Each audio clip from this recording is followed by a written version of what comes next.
Hola, jóvenes estudiantes de la física. Les saludo con aprecio. En esta ocasión vamos a hablar de circuitos eléctricos, específicamente de circuitos de resistencias conectadas en serie. Antes de abordar el problema, vamos a hablar de algunos aspectos de este tipo de circuitos. Primeramente, los circuitos en serie siempre muestran este tipo de configuración. Es decir, siempre una resistencia va conectada detrás de la otra o enseguida de la otra. Puede ser que todas las resistencias estén en la parte superior, puede ser que todas estén en este lado o en la parte inferior, o simplemente se repartan a lo largo de todo el circuito. Pero la configuración siempre será una resistencia seguida de la otra. Otro aspecto importante en este tipo de circuitos es que considerar que la corriente eléctrica que circula a lo largo del circuito, la corriente eléctrica que es representada por la letra I mayúscula, va a ser la misma en todos los puntos de él. Es decir, la corriente total va a ser igual a la corriente en 1, igual a la corriente en 2, igual a la corriente en 3 y así sucesivamente hasta la corriente en n. Es importante estos aspectos a considerar para poder resolver adecuadamente el circuito. Ahora sí que se recordaron estos aspectos de los circuitos, vamos a ver qué es lo que nos solicita el ejercicio.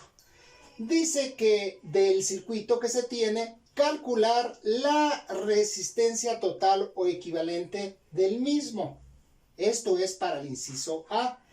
Para el inciso B, pide que se calcule la corriente total en el circuito.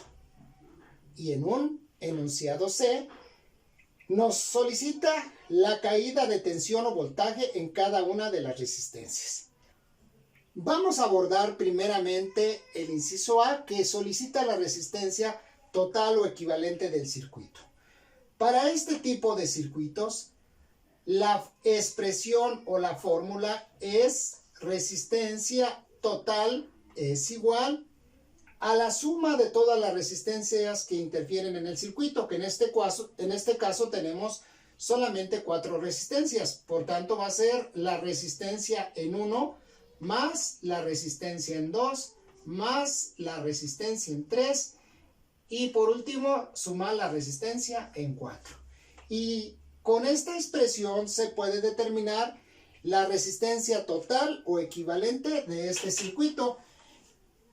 Y simplemente sustituimos los valores. Volvemos a poner aquí que la resistencia total o la resistencia equivalente va a ser igual a la resistencia en 1, que en este caso son 3 ohmios, más 5 ohms, más la resistencia en 3, que es 6 ohms, y por último la resistencia en 4, que serían más 8 ohms. Y simplemente realizamos nuestra suma y esto nos va a dar que la resistencia total o equivalente del circuito va a ser igual a 22 ohmios. Y aquí tenemos resuelto nuestro primer enunciado o el primer apartado del circuito.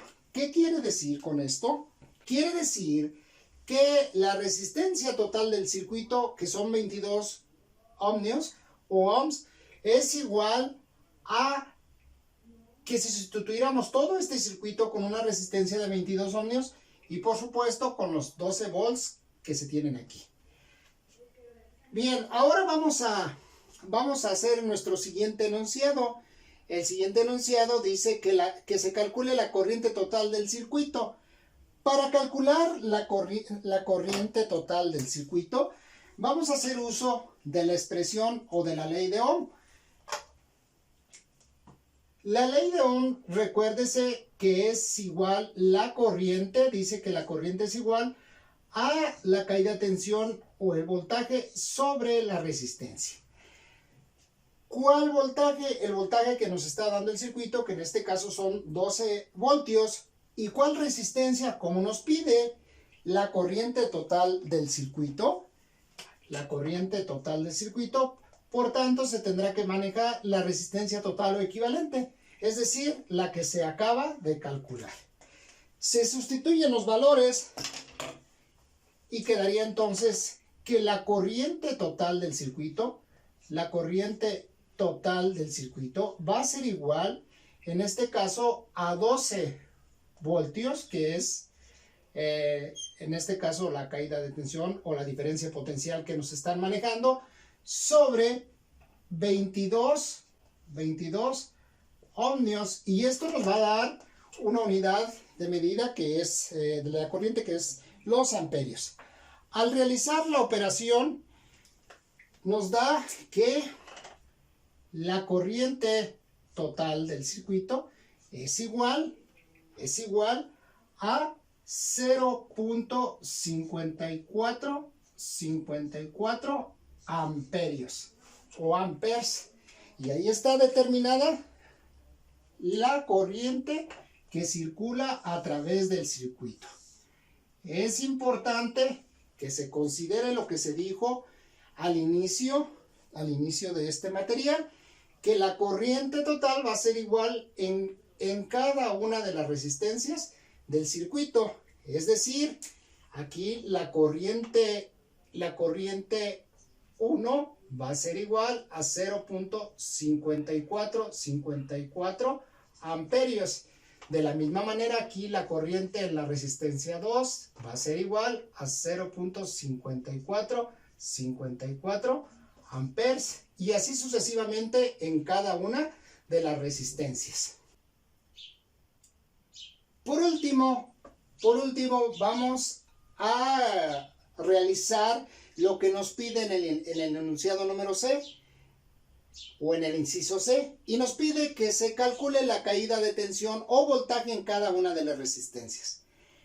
Para poder determinar el voltaje en cada una de las resistencias, tendremos que hacer uso de la ley de Ohm, y la ley de Ohm dice que el voltaje es igual a la corriente por la resistencia de la que se esté tratando. Recordemos que esta corriente es la que se acaba de determinar y es la misma en todos los puntos. Bien, primeramente vamos a calcular el voltaje en la resistencia 1, de tal manera que el voltaje quedaría como voltaje en 1 va a ser igual a la corriente, que en este caso sería la corriente total, que multiplica a la resistencia en la que se está calculando, que sería la resistencia en 1.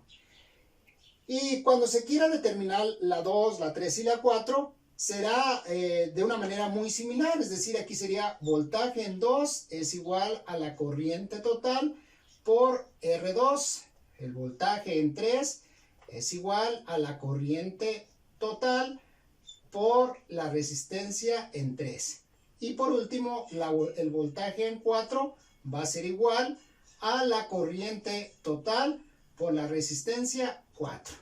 Y una vez que tenemos nuestras expresiones, ahora sí vamos a sustituir cada uno de los valores. Y primeramente vamos a abordar vamos a calcular el voltaje en la resistencia 1. Y esto quedaría de la siguiente manera. Quedaría aquí el voltaje en 1 sería igual a la corriente, que sería 0.5454, que multiplica la resistencia 1, que en este caso son 3, y esto nos va a dar la unidad de medida de voltios, porque recuerden ustedes que en la ley de Ohm se veía que cuando se multiplica amperios por ohmios nos va a dar voltios, y esto va a ser igual a 1.6, ya redondeándolo sería 6 voltios. Posteriormente vamos a hacer lo mismo con cada uno de las expresiones que tenemos aquí. Ahora vamos a determinar el voltaje en el punto 2. es decir, el voltaje en la resistencia 2. Y sería igual, nuevamente sustituimos, que esto que es 0.5454, pero ahora se va a multiplicar por la resistencia 2, que en este caso son 5, y esto dará un resultado ya realizándolo en la calculadora de 2.7 voltios. Se está redondeando a un solo decimal. Puede ser que les va a dar más decimales, pero yo en este caso, para fines prácticos, lo estoy redondeando a un solo decimal. Ahora, la caída de tensión o el voltaje en la resistencia 3, otra vez sería la corriente por la resistencia. Nuevamente ponemos 0.5454, que va a multiplicar a 6. Y esto va a ser igual a 3.3 voltios. Y por último, el voltaje o caída de tensión en la resistencia 4 va a ser, realizamos el mismo procedimiento, 0.5454, que multiplica ahora la resistencia 4, que son 8, y esto va a ser igual a 4.4 voltios. Y ahí está determinado todas las caídas de tensión de este circuito. De tal manera que si ustedes suman en su casa cada uno de estos valores, les dará 12 voltios. ¿Por qué? Porque la suma de todas las caídas de tensión en el circuito debe de dar el voltaje total o la caída de tensión total del circuito. Si ustedes la suman, esto les tiene que dar 12. Si lo sumamos, vemos que efectivamente da 12 voltios. Y lo cual quiere decir 12 voltios, lo cual quiere decir que estamos elaborando nuestro ejercicio de una manera correcta. Por esta ocasión es todo. Espero te sea de utilidad este material. Muchas gracias y hasta la próxima.